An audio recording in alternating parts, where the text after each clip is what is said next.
নমস্কার বন্ধুরা, আমি আপনাদের জন্য আরও একটা নতুন রেসিপি নিয়ে এসেছি, চিকেন রেজালা। প্রথমে আমি 500 গ্রাম চিকেন নিয়েছি, পরিষ্কার করে ধুয়ে এটা আমি ম্যারিনেট করে নেব। দিয়ে দেব আদা রসুন বাটা,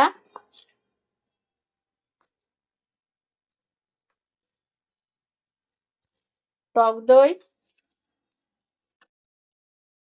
পরিমাণ মতো লবণ, গোলমরিচের গুঁড়ো,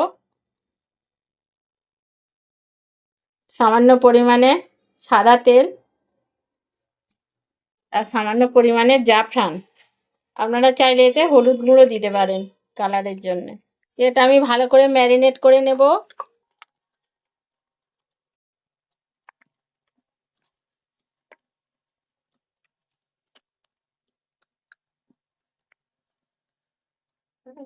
দশ মিনিটের মতো রেখে দেব।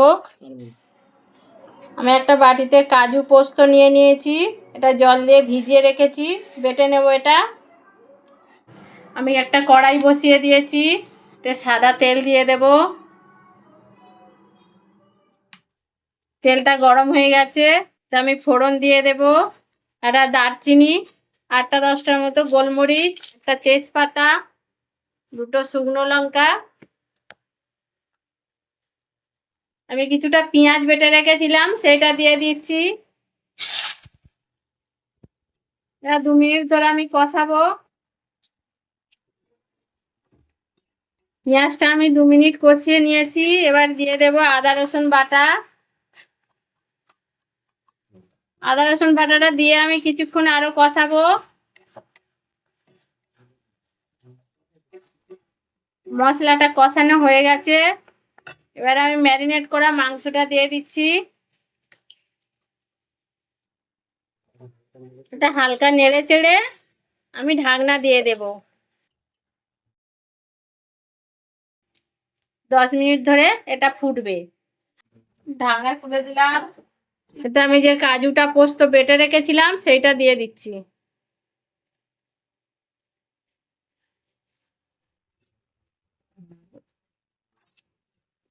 কাজু পোস্ত বাটা দিয়ে এটা আমি আরো কিছুক্ষণ ফোটাবো ঢাকনা দিয়ে।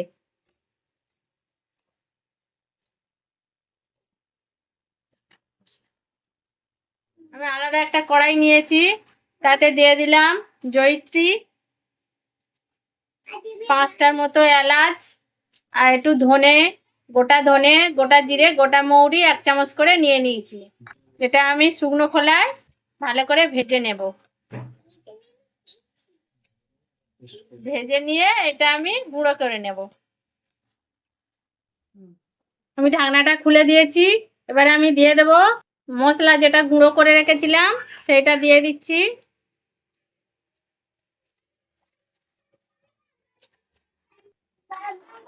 মশলাটা দিয়ে আমি ভালো করে নেড়ে আরো 2 মিনিট ফুটিয়ে নেব।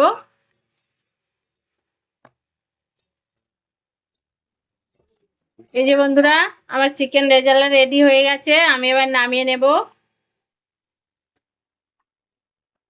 এই যে বন্ধুরা, আমার চিকেন রেজালা রেডি হয়ে গেছে। আপনারা বাড়িতে একবার বানিয়ে খেয়ে দেখবেন, যদি ভালো লাগে আমাকে কমেন্ট করে জানাবেন। আপনারা যারা ফেসবুক থেকে দেখবেন আমার চ্যানেলটা ফলোআপ করবেন, আর ইউটিউব থেকে যারা দেখবেন চ্যানেলটা সাবস্ক্রাইব করবেন। আপনারা ভালো থাকবেন, সুস্থ থাকবেন। বাড়িতে অবশ্যই একবার বানিয়ে খেয়ে দেখবেন। আমি আরও নতুন কোনো রেসিপি নিয়ে আপনাদের জন্য হাজির হব। নমস্কার।